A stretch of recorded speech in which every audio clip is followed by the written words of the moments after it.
I was talking to one of my coachee, and I noticed certain things.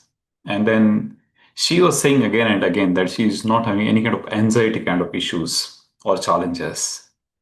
But then I realized that there is something which is bothering her, but she is not accepting that.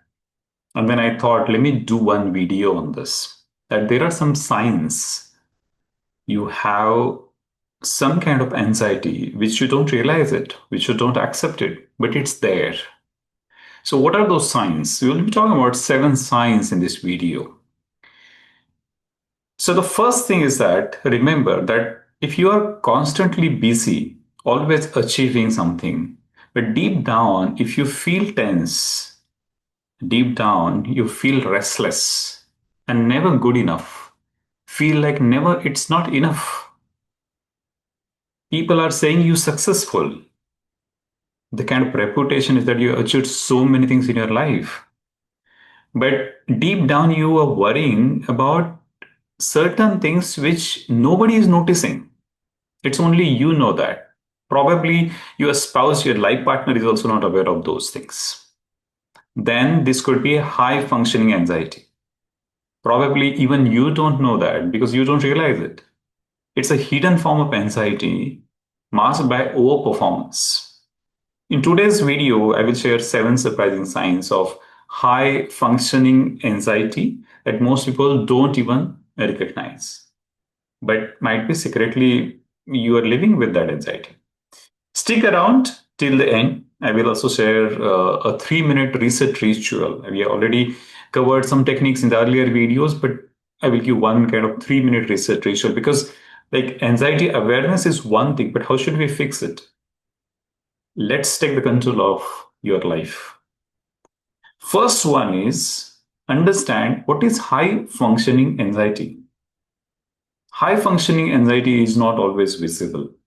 You don't have panic attacks or you're not getting frozen in fear. But inside, you feel like you're constantly chasing something or you're running from something. Is it happening with you? See, you have to first accept if something is happening. Because until and unless you accept it, you won't be able to fix it. See, this has happened with me. But what is the thing is that I'm able to get aware of those things and fix it. So remember that what is high functioning anxiety? It is not visible. You don't have any specific external visible signs. But deep down, you know that there is something which is causing me some kind of restlessness, some kind of fear is there. So the number one sign is that you overthink everything. You send an email and then spend the next hour wondering, did I sound rude? Did I miss something? Or you call somebody and then you are thinking, oh, did I speak well? Did I miss out on something? So even a simple message or simple email or simple call turns you into a mental spiral. You're overthinking about everything. Sign number two is that you're always on but feel exhausted. Means what? Everyone calls you dependable. You show up, you do your work, you get things done. You are at the level where you're having a team along with you, and then you are available for them. You're doing a lot of things for them. But deep down, you are tired. Your mind is not shutting off. And even during weekends or vacations, if it is happening over the weekdays, I understand. But that on status, if it is there over the weekends or vacations as well, then it's a sign that anxiety is there. Sign number three is that you struggle to say no. You agree to help a colleague or take on more work. Even you, if you are on holidays or you're on vacation, you are taking more work and you are overloaded. And then you're not saying any no. You're not saying no. You're not disappointing anybody. Why? Because you fear that I will get judged. I will get judged as lazy or I will get judged as non performer. Is it really the truth? No, it is your interpretation of that. If you are struggling to say no, that is like sign number three. Sign number four is that you are a perfectionist and still not happy.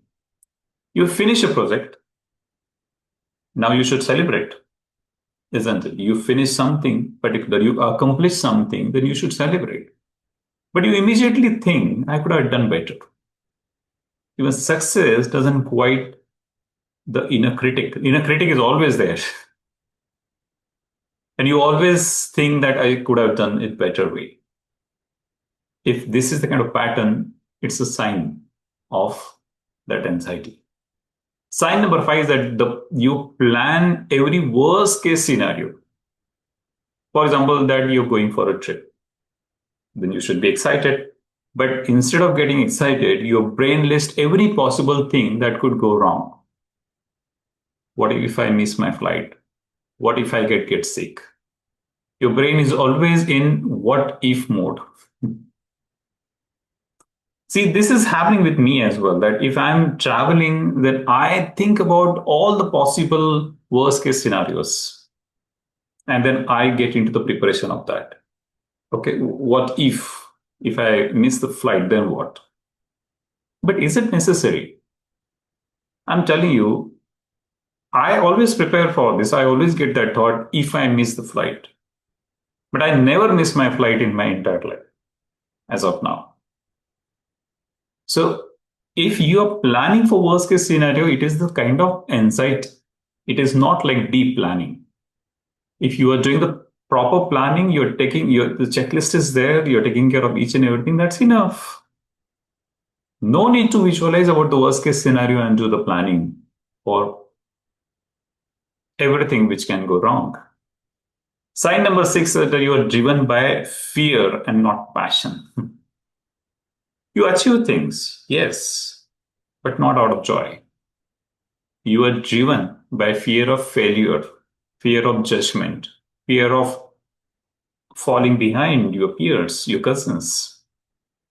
On the outside, it looks like ambition. On the inside, it feels like survival. I'm surviving. How many of you are resonating with this? Fear of failure, fear of judgment. Particularly in the Indian community, I have seen that comparison is the pattern.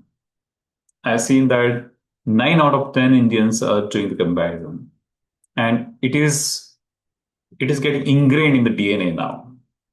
The fear of failure, fear of judgment, fear of falling behind. If 10 relatives are meeting, then there will be some direct, indirect comparison. And then you are having that fear in your mind. So you are driven.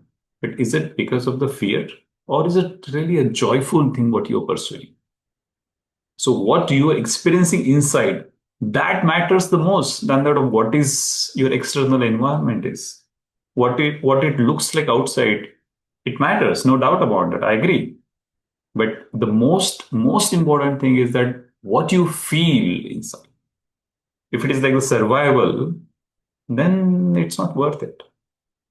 Sign number seven is that you hide your struggles behind a smile.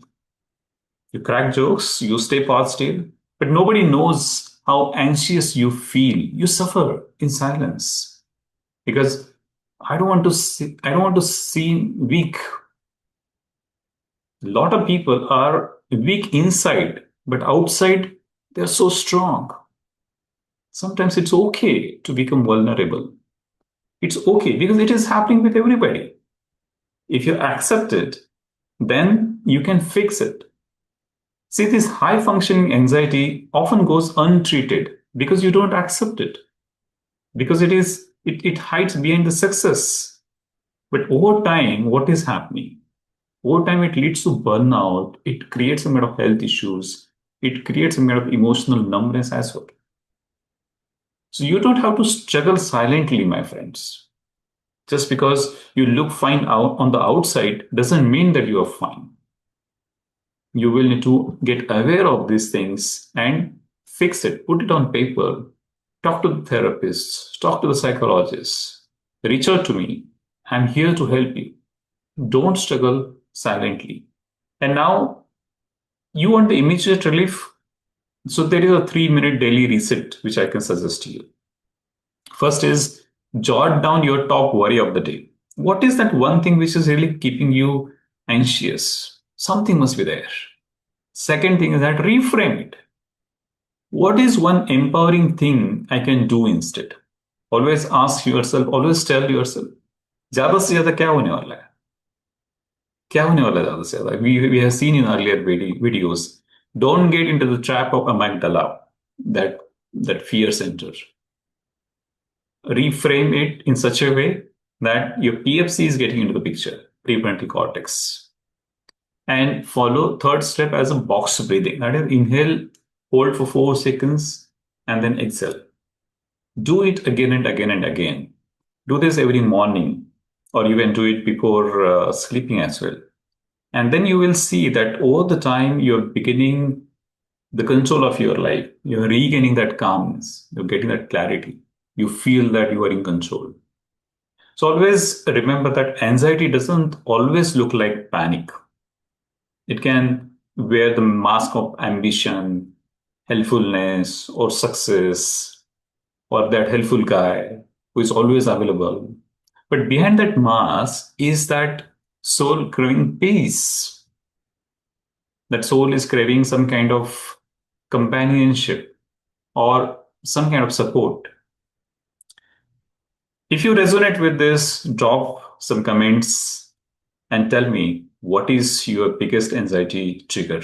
What is that your biggest sign of that anxiety? Like this video if it helped you spot those hidden patterns. And if you want to get connected, comment. I will reach out to you personally. Let's talk. Let's understand. Let's fix it.